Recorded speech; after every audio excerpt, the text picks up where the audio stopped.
hear so many of us when we talk, our goal is to answer. We're not really listening to the other person as much as using it as a springboard for what we want to say. So we're just listening enough to be able to interject with our opinion, with our approach, with our wisdom, with our ego, with our intelligence, with our vision. And it's like, ooh, let's just try to listen to the person. Let's hear and absorb what they're saying. We are going to be looking today at a few thoughts from chapter 5 of Ethics of the Fathers. As we've learned, Ethics of the Fathers is studied from Passover to Rosh Hashanah. So right now we're in the second of the 4 times we study this work, meaning over the course of the summer from Passover to Rosh Hashanah, we actually study this 4 times. And we're now towards the end of round 2, because this coming Sabbath is going to be chapter 5 and then chapter 6 the next week. And then we start it all over again. And then when we finish it, we start it all over again. And when that's done, it's Rosh Hashanah. So yes, life is moving.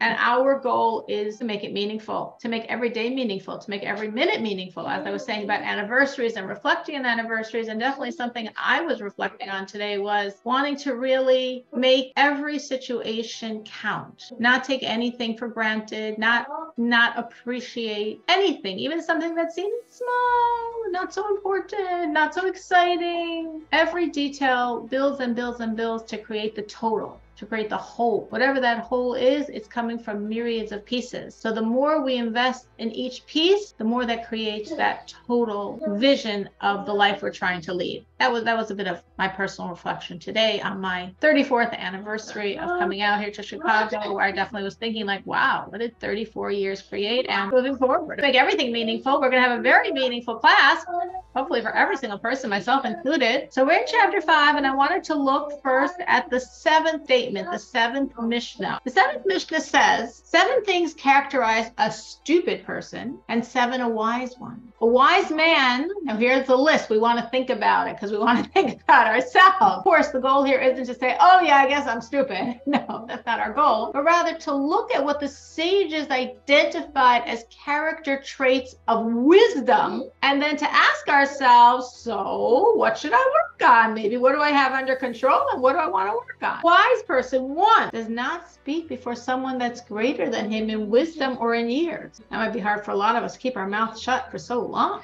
2, does not interrupt the words of someone else, even if you think you know more than that. That was my interjection. 3, does not rush to answer. Sometimes you feel put on the spot. You've got to answer. I think I could benefit from all of these points. 4, he asks what is relevant to the subject and replies to the point. 5, he speaks in order. He speaks of first things first, last things last. And 6, what he has not heard, he said, he's honest. I don't know. That's a great question. I don't know. And 7, he acknowledges the truth. And the reason of all these is the not smart, not wise, stupid person. So these were 7 ideas, and I thought it would be interesting for a second to reflect on the 7 and to really, obviously, for each one of ourselves, I don't know if we want to say, hey, I don't do any of these 7, or, oh, I do all of these 7.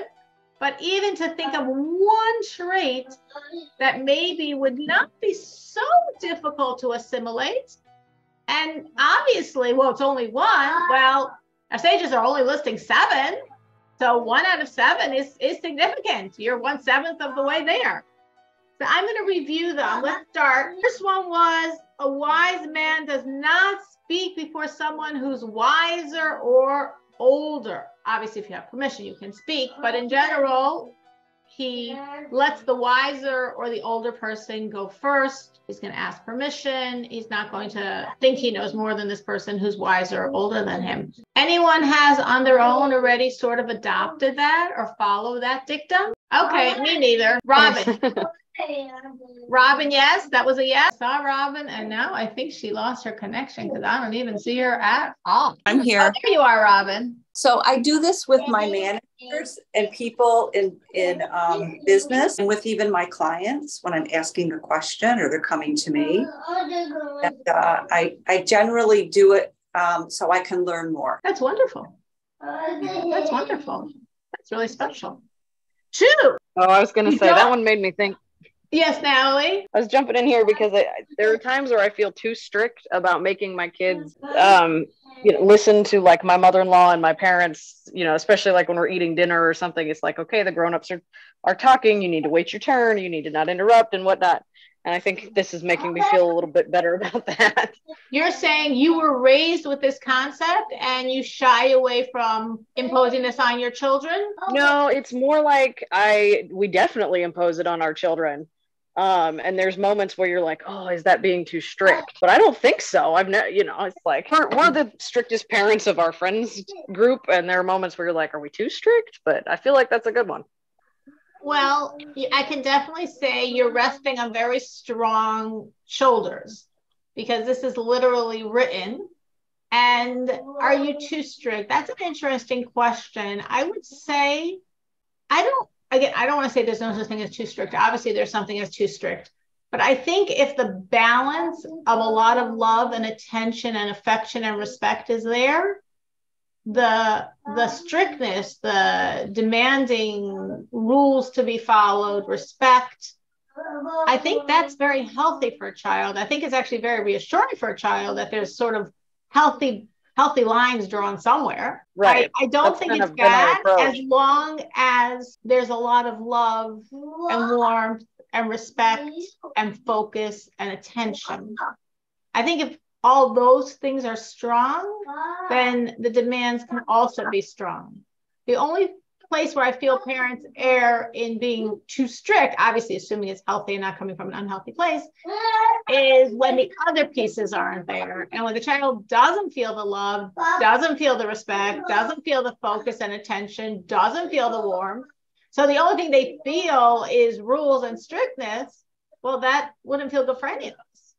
But if everything else is in place, I think demanding is sort of giving the child a message of, I trust, obviously if it's done right, is that you can live up to this. And it's fine if we run our family a little different than your friends. That's okay. And it's probably very good for your friends how their parents run their home. That's great. Not like we're right and they're wrong, but there's lots of different ways of right. And this is what we think is best for you.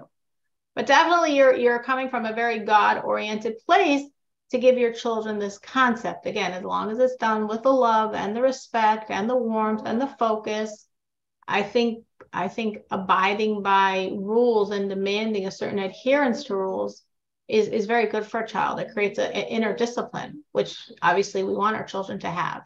And as we educate them to be used to respecting people that are older than them, teachers, authority figures, it all should transfer ultimately, of course, to the idea of a relationship with God. And when someone's raised in a sense of the world is a jungle, there's no rules, it's just, whatever you feel, it's impetuous and violent and emotion triggered, that's a very unsafe place. And that's not a place we want our children to be in. So I'm glad I'm really proud of Robin for on her own already recognizing this and wanting to learn from other people, which is exactly the point. And I'm glad that you try to instill this in your children as well. I think that's great. All right. The second one was not interrupting. Not interrupting. That's a hard one for me as well. Anyone follows this or tries to follow this one? So you're cautious and careful. Robin, again. Yeah, I've learned like with my children and just with others and friends to not interrupt, kind of goes with the other, just listen to what somebody else has to say and just sit and settle with it. That's exactly the point. Just listen to what the person has to say, give them all the time to say it. I like how you put it, settle with that, absorb it. There's time. Mm-hmm. In our world, we're always sort of in a rush and and Natalie said she has a hard time with that. And she did not say that. She chatted it, so she was not interrupting. I feel I'm not always good with that either, because again, I think our society has sort of conditioned us like there's no time. We're fast. And I like what Robin said, like there's time. Let the person's words settle. Think about them, absorb them before you respond. You want to really hear. So many of us, when we talk, our goal is to answer. Like we're not really listening to the other person as much as using it as a springboard for what we want to say. So we're just listening enough to be able to interject with our opinion, with our approach, with our wisdom, with our ego, with our intelligence, with our vision. And it's like, ooh, let's just try to listen to the other person. Let's hear and absorb what they're saying. Along lines, this is exactly going along the same lines. 3, doesn't rush to answer. I definitely fail on this one also. Anyone working on this one or aware of this? I just want to know how you stop yourself from being that way as you just described, because that's how I am. I can listen, but I also, what I want to say is in my thoughts. I don't want it to be as much as it is. I think, now again, I'm saying, I think the concept of, in a dialogue, more interested in what you're saying than the other person, I think that's fairly universal. I think it's the rare person who's really focused and absorbed. I mean, not like, someone you're paying money to listen to, you're focused. But I'm saying in a conversation with a friend, with a relative, with a colleague, it's very normal. It's the norm. It's typical. It's average for people to be much, much more focused on themselves and what they want to say than what they're being said to, than what the other person is saying. How do you shift that? Well, I think, Mary Jo, that's a great question. And these ideas that the sages are suggesting are all ways to shift it. In other words, the first point was, first say, is the person I'm talking to older and wiser than me? That means, like Robin said, I have what to learn from them. I want to listen to them. I don't want to talk because they have wisdom. They have wisdom of years. They have wisdom of wisdom. Not letting myself interrupt a great way. Though, of course, someone could just be like sitting there like, okay, when have they been on? When have they been on? When can I talk? So obviously, we could do that too. But if we get the point, if we get not just that, grab the outer surface of what the sages are saying, but if we get it on the inside and say, why are sages saying don't interrupt? Because I want to completely, exactly as Robin said, I want to really absorb what this other person is saying. I want to be focused and attentive and absorb. And then that goes to point 3. And then I don't rush to answer, even if they're accusing, even if I feel attacked, even if I feel questioned. I still don't have to rush to answer. I could pause. It's wonderful to pause and think about what the person said, process, and then respond. That only helps me. It only makes my response be better. And again, I definitely agree with you, Mary Jo. I think it's like hard. I think I could gain from all of these points, but I'm only going to pick one. Because if I pick 7, it'll be too hard for me. But I want to pick what I think is be most practical in my life. But I think all of these points are helping exactly this idea of shifting us from just being like reactive, actually trying to absorb what the other person has to say. Now we're talking here about a wise person.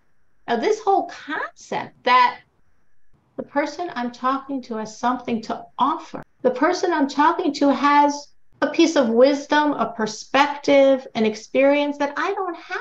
There's another saying of the sages that every person has his time, his moment. Every item has its moment, which means every one of us has something unique. It doesn't mean we're smarter than the person we're talking to per se, or not at all. But it just means we do have something to offer. Everyone has something to offer. And when you really listen, hopefully you can absorb what every person has to offer. I would throw in there, Mary Jo, because me interrupting as my normal way of having conversation used to drive my husband crazy, like crazy. So we use talking objects, whatever happens to be close by, especially if we're in the car. And so whoever is holding said talking object gets to say their piece, and then when they're done, then they pass it off, and that keeps me under control. What do you mean by, you said object? Yeah, so like you literally will pick up like a pencil or a pen, a toothpick, like whatever happens to be close by. Especially if my husband is trying to like really get something off his chest. It's like, okay, you hold this, you say your whole piece, I won't say anything. And then when you're done, when you're ready for me to finally respond, then you hand it back to me, and then I will say my piece. Because I used to interrupt him every sentence, responding to every sentence, and it would drive him crazy. Okay. I think that's Yeah. a great, I mean, it might sound like, oh my gosh, but it really just forces you to realize what you're doing. And it obviously you don't have to, hopefully at a certain point you wean yourself off the object because you just have learned the skill of like focusing on the other person instead of like, okay, when are you done? Am I going to throw this at you? You know, when are you done? When are you done? When are you done? I just wanted to add to the only time I don't have problems listening to somebody is when they're in a lot of emotional pain or they've been through, you know, a bit something traumatic, whatever. Then it's not hard for me at all, you know, and I'm sure a lot of other people would be that way too. Oh, yeah. So, well, that's great. That means you really feel then you're there for the other person, so you really want to hear. Yeah. That's wonderful. 4, being relevant, sticking to the point, not responding in a tangential way. Anyone is focused on that when they talk to people? Asking what's relevant, responding what's relevant, not like, you know, having all these sidetracks. The next. I'll bring that up. Yes. I'll bring that up in the conversations. Just you try to keep it focused and keep it relevant and not let it float all over the place. Yeah, I don't want to hear all the other stuff. Like, right, that's a good way to put it. I don't need to hear all the other stuff. Now, again, in some forums, all the other stuff is wonderful. It depends what's going on. But if this is actually a conversation that we're trying to accomplish something, then it's good to stick to the point. Focusing in the order. The order would mean like if someone asked you 3 questions, literally responding as they ask. Or again, like Robin's saying, if this is going in a certain direction, trying to stay consecutive and not jumping around all over the place. And the idea of not jumping around all over the place is because it makes it harder for the other person to coherently understand what you're saying. When you try to stick to the order, it's easier for the other person to understand. And it's actually also easier for you to structure yourself.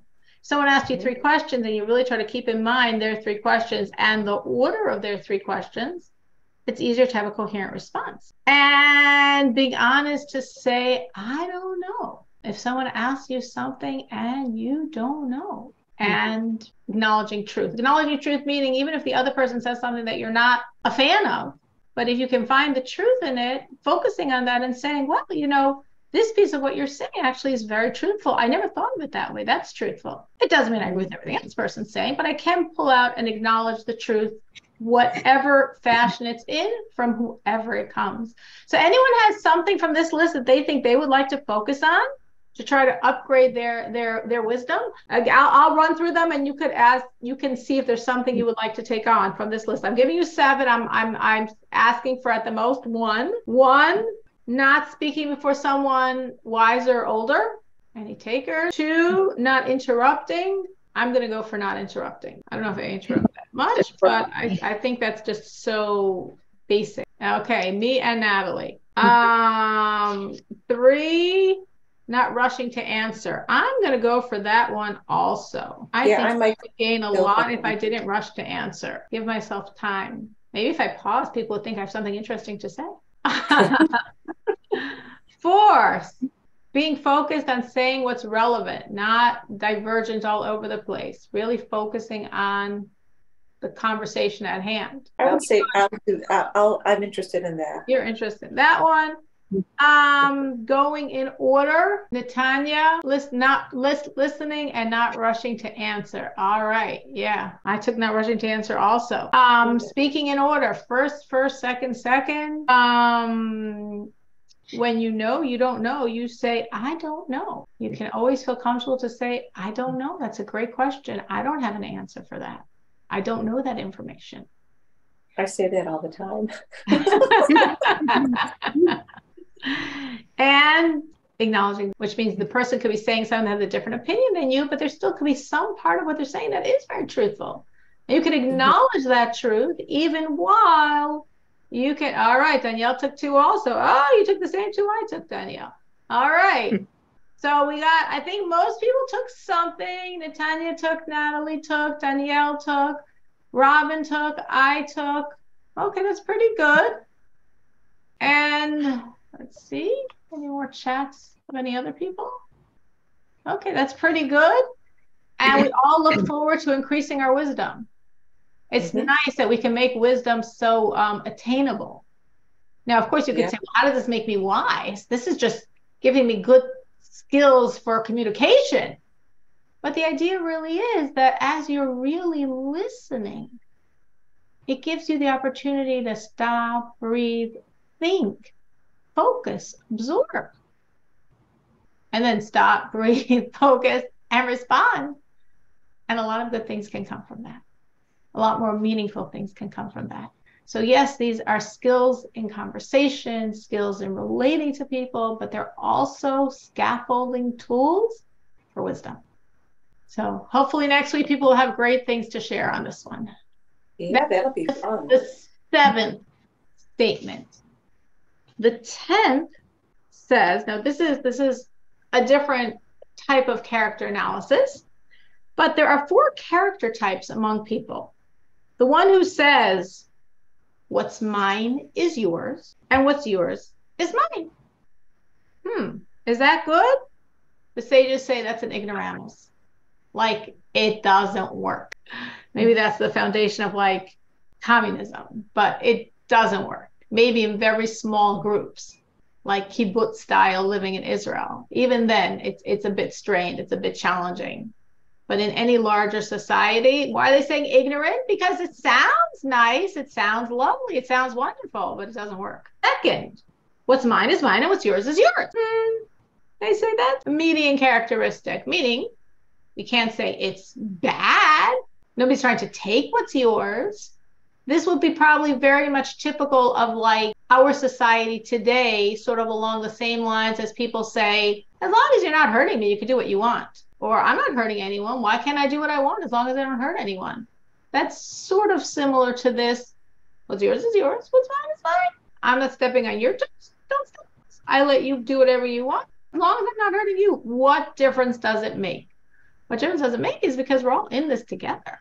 We're all trying to build and create. And Noahide's very important purpose is to build a moral society, to build a godly society, to build a society governed by an awareness of God. When we have this perspective on life of, what's yours is yours, what's mine? I'm not touching you, you don't touch me. I let you do what you want as long as you let me do what I want. It sounds okay, but it's really not going to create the higher type of life we're striving for and the higher type of society we're striving for.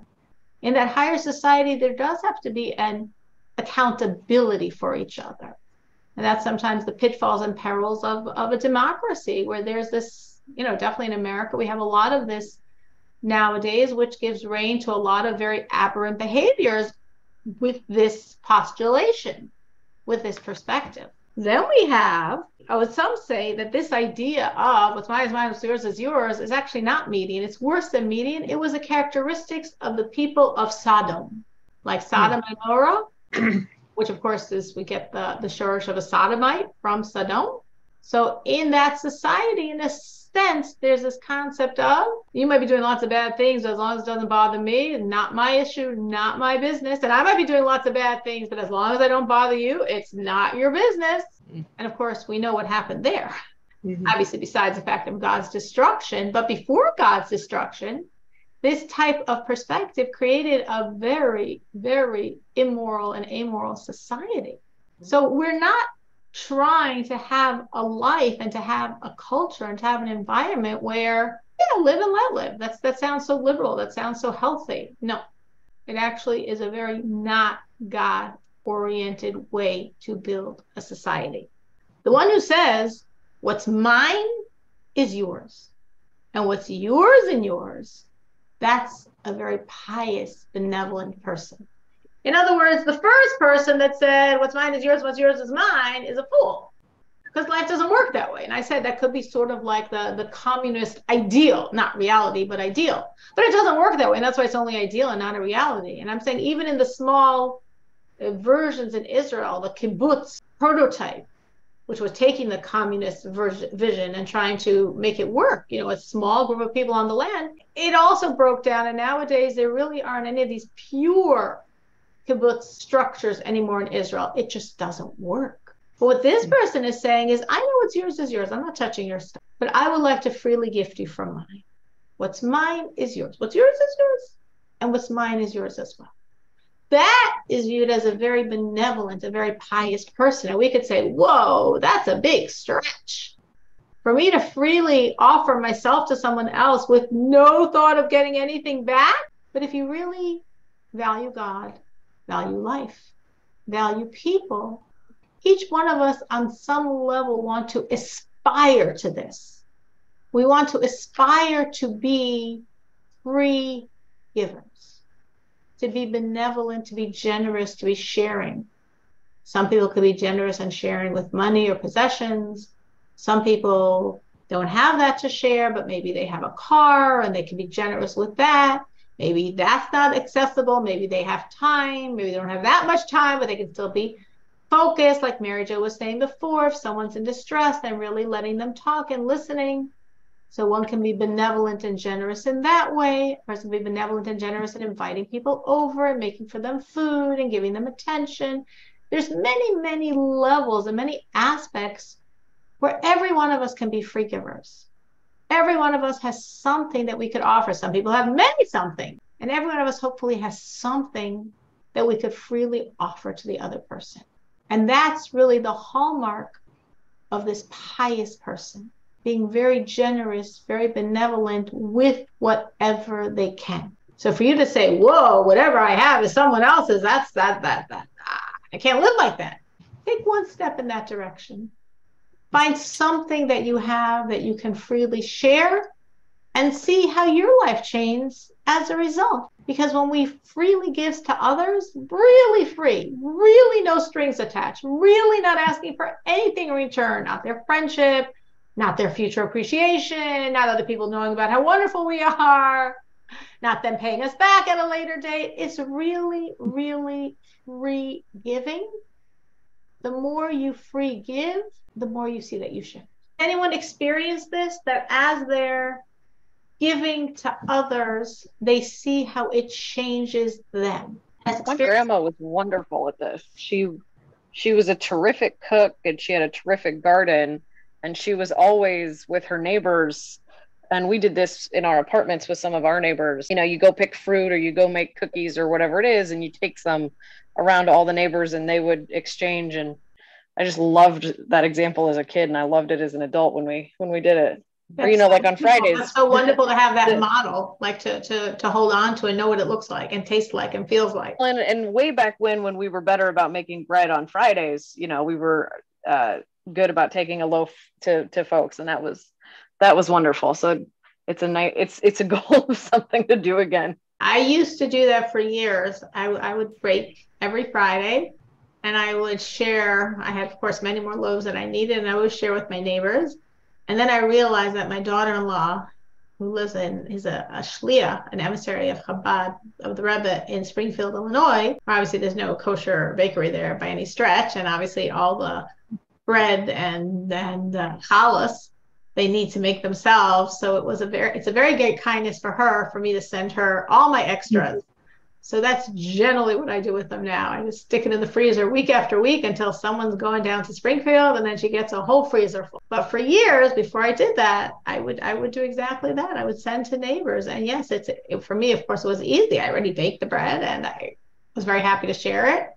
And for them, it was so nice. It's just an easy example of easy giving, of free giving, of spreading love, spreading warmth, spreading the bread. And yes, that's a great thing to do. And people can definitely share that with whatever they make and feel their neighbors would love a piece of. Anyone else has seen themselves change as they've worked on being a more free, generous, benevolent giver? I just had it done the other way. My Jewish friend Naomi, it was after I had accepted Jesus, when, you know, I was following that way. I needed a place to live, and she, when I came to her door, she said, well, we took this cat and we just took the cat in, I guess we can try you. And it was like for 6 months, yeah, I was with her, and she never anything in return. And now her daughter, recently, I was in a situation where I needed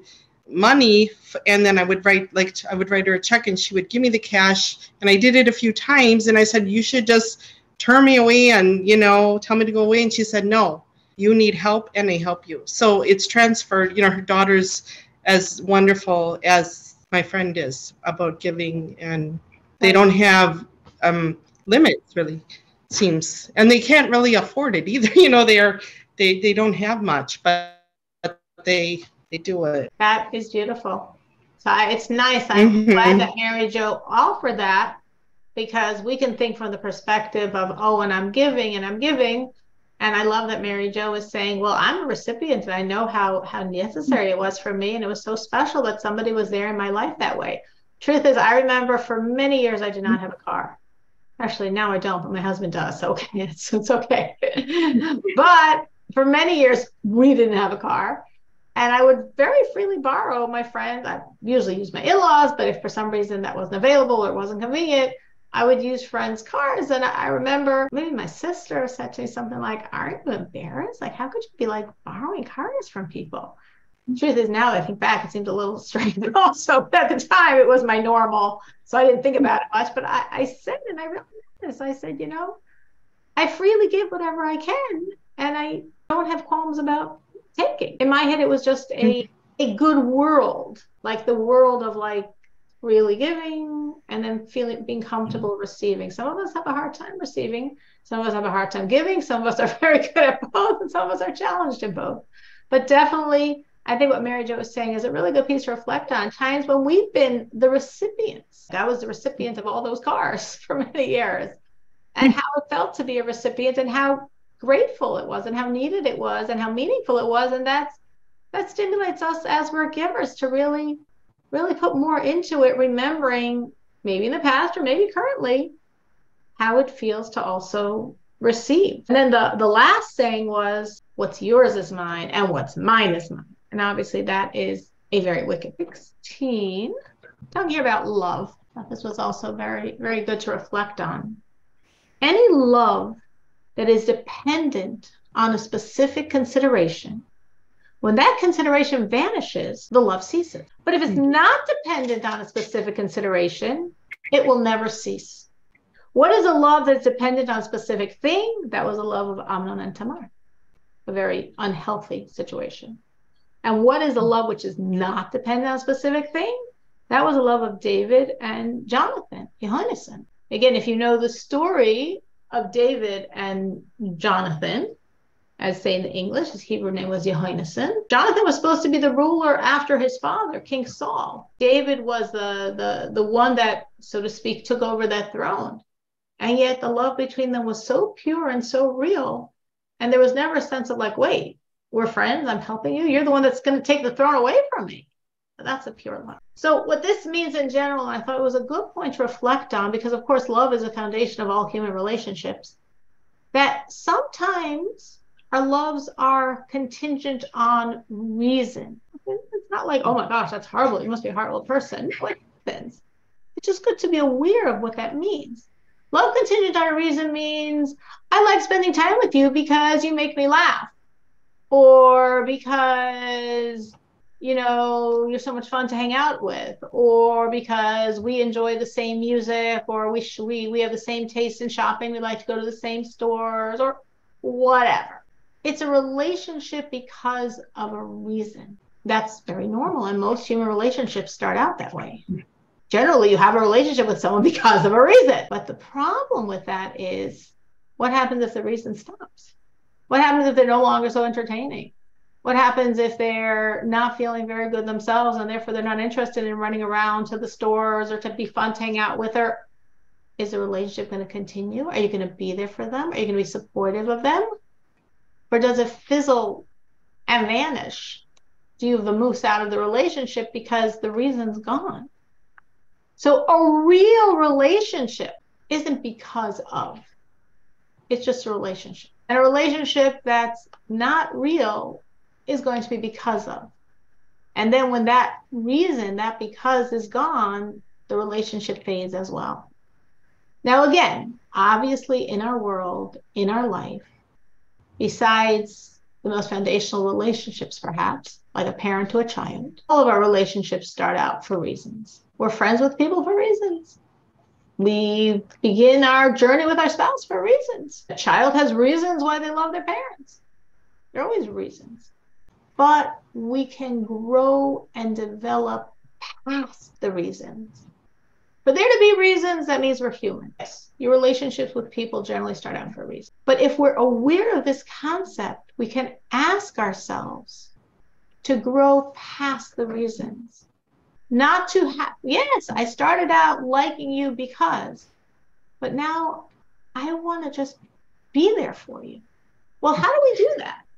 Well, in the Hebrew, the word for love, I'm really talking about love, I'm saying relationships, but every relationship is love-based. In the Hebrew, love is ahava. That's the Hebrew word for love. And the etymology, the root word is hav, which means to give. So as we're in a relationship with someone, again, going back to what we were saying before, we want to be a giver in every relationship in our life. We want to be a giver. We want to be a free giver. As we give, again, giving has many different levels depending on our circumstances and the type of relationship it is. But as we're giving and giving and giving, the relationship deepens. And this could be a relationship between friends. It could be a relationship within families. And the relationship stops being because of what I get from it. Now, that might sound very like, oh my gosh, am I really like that? But sort of in a sense, yes, we are. Even if it might not seem as like what I'm getting from it. But if I enjoy being with you because you're fun to be around, that's what I'm getting out of it. If I enjoy being with you because we can philosophize about the same subjects, that's what I'm getting out of it. If I'm enjoying being with you because we both like to cook, that's what I'm getting out of it. So there is that human component of what I'm getting out of a relationship, which the sages are calling a love dependent on a reason. And again, most relationships start off that way. But the perspective here is you can try to go deeper. Did David and Jonathan start off with some reason that they were attracted in friendship to each other? Yeah, maybe each one looked at each other's sterling qualities and piety and righteousness and learnedness and devoutness and really appreciated in the other. That's a reason. But then they went past the reason. How do we know they went past the reason? Because the relationship didn't make sense. Because David was the challenge to the throne that Jonathan was supposed to get, and that didn't impede their relationship. And they were there for each other, and they sacrificed for each other, despite what should have severed their relationship, because the relationship was past that. So it's just a beautiful perspective in all of our human relationships to really strive for that goal. Are we going to get it within 3 weeks of having a relationship with someone? No, of course not. It could be a journey of a lifetime. Hopefully, of course, with your spouse. Hopefully, of course, with your children. Hopefully, of course, with other important people in your world. You strive to give and to love and to have a relationship that's just based on the other person and not contingent on any factor. And that is all we have time for today. I hope everyone found something that was meaningful for them, something they needed to hear. If you found more than one thing, that's great. But if you found one thing, I'm glad too. And this is timeless wisdom that is timeless. Something today, the sages said this thousands of years ago, and today we can absorb it. We live in a different continent, seemingly a very different world, but these instructions are very relevant for us as well.